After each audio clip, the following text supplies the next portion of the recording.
Hello दोस्तों, good evening. कैसे हो? स्वागत है आप सबका मेरी आज की यूट्यूब क्लास में। आज की यूट्यूब क्लास में हम जानेंगे प्रिंस का रोजगार सिद्धांत। दोस्तों, प्रिंस का रोजगार सिद्धांत कुल उत्पादन की मात्रा पर निर्भर करता है। कुल उत्पादन की मात्रा प्रभावपूर्ण मांग की मात्रा पर निर्भर करती है। पूंजीवादी अर्थव्यवस्था में प्रभावपूर्ण मांग अथवा समग्र मांग में कमी से बेरोजगारी उत्पन्न होती है। केन्स के रोजगार सिद्धांत का प्रारंभिक बिंदु समग्र मांग का सिद्धांत है। अर्थव्यवस्था में वह मांग समग्र मांग होती है जहां अर्थव्यवस्था के रोजगार स्तर N, उत्पादन स्तर O तथा I, Y तीनों स्तर बराबर हों।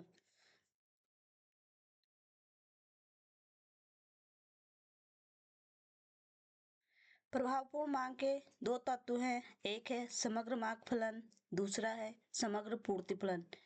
प्रभावपूर्ण मांग का निर्धारण समग्र मांग फलन और समग्र पूर्ति फलन साबिके के द्वारा निर्धारित होता है।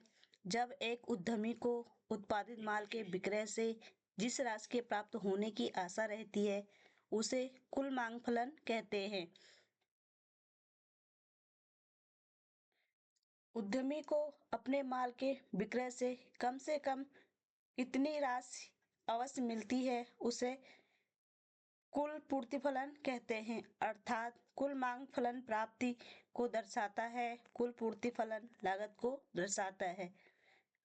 जब कुल मांग फलन एवं पूर्ति फलन में समानता होती है तो इसमें रोजगार का समान स्तर बना रहता है। इसे अल्पकालीन संतुलन की स्थिति कहते हैं। इसे ही प्रभावपूर्ण मांग बिंदु कहते हैं।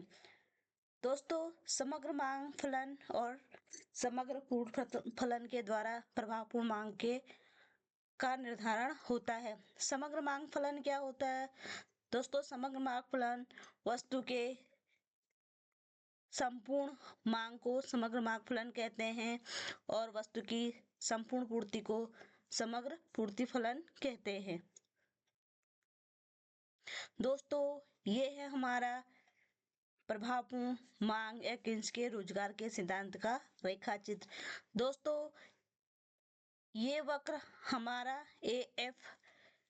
ASF वक्र है और ये वक्र हमारा ADF वक्र, यानी ये वक्र हमारा समग्र पूर्ति फलन का है और ये वक्र हमारा समग्र मांग फलन का। समग्र पूर्ति फलन वक्र समग्र मांग फलन वक्र को ई बिंदु पर काटता है। दोस्तों, ऊपर भी बताया गया है कि जहाँ पे समग्र मांग फलन समग्र पूर्ति फलन को काटता है उस बिंदु पर प्रभावपूर्ण मांग का निर्धारण होता है। दोस्तों, प्रभावपूर्ण मांग को हम पूर्ण रोजगार की स्थिति नहीं कह सकते हैं क्योंकि ये प्रभावपूर्ण मांग की स्थिति को दर्शा रहा है। दोस्तों, थोड़ा सा हम इसे नीचे रेखा चित्र के द्वारा स्पष्टीकरण देख लेते हैं। OX अक्ष पर रोजगार की मात्रा तथा OY अक्ष पर लागत या प्राप्तियों को दर्शाया गया है। किसी अर्थव्यवस्था में ASF वक्र कुल पूर्ति फलन तथा ADF वक्र कुल मांग फलन को दर्शाता है। ये दोनों वक्र एक दूसरे को ई बिंदु पर काटते हैं जो प्रभावपूर्ण मांग का बिंदु है। इस बिंदु पर रोजगार की मात्रा ON तथा उद्यमी की लागत एवं प्राप्तियां OM है। दोस्तों, हमने रेखा चित्र में थोड़ा इसमें नाम नहीं दिया है। ये हमारा O बिंदु है, ये हमारा N बिंदु है। यहाँ से यहाँ तक अगर हम एक रेखा के द्वारा दिखाएं तो ये हमारा M बिंदु है। हम इस रेखा चित्र में प्रभावपूर्ण मांग पर ON रोजगार का स्तर है और OM प्राप्तियां अथवा एवं लागतें हैं।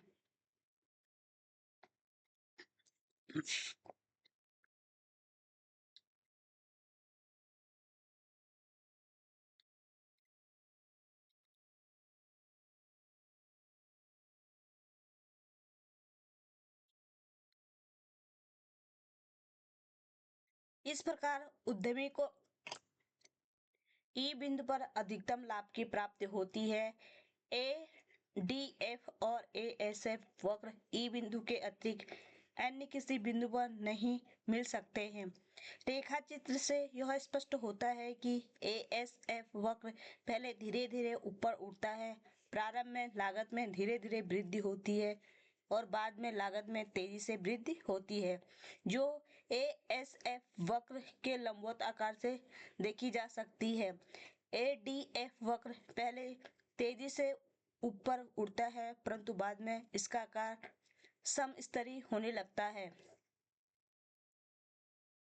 क्रिंच ने अपने विश्लेषण में अपूर्ण रोजगार सिद्धांत बिंदु पर बल दिया है। जैसे कि हम जानते हैं कि ई बिंदु पर जहां ADF तथा ASF वक्र एक दूसरे को काटते हैं, रोजगार का संतुलन स्थापित होता है, परंतु यह आवश्यक नहीं है कि इस बिंदु पर पूर्ण रोजगार का स्तर विद्यमान हो। दोस्तों, क्रिंच ने अपने विश्लेषण में प्रभावपूर्ण मांग का बिंदु बताया है। जहाँ पे प्रभावपूर्ण मांग का बिंदु है, आवश्यक नहीं है कि वह पूर्ण रोजगार का स्तर भी प्राप्त हो। दोस्तों, नेक्स्ट क्लास में हम आपको बताएंगे कि क्रिंच के इस विश्लेषण में पूर्ण रोजगार का स्तर कहाँ पे निर्धारित होता है और किस प्रकार हम पूर्ण रोजगार के स्तर तक पहुंच सकते हैं, और क्रिंच के सिद्धांत की क्या क्या आलोचनाएं हैं। दोस्तों, आज की क्लास में इतना ही। मिलते हैं नेक्स्ट क्लास में। अगर क्लास पसंद आई हो तो कमेंट एंड शेयर जरूर करना, अपने प्रतिक्रिया जरूर बताना। धन्यवाद दोस्तों।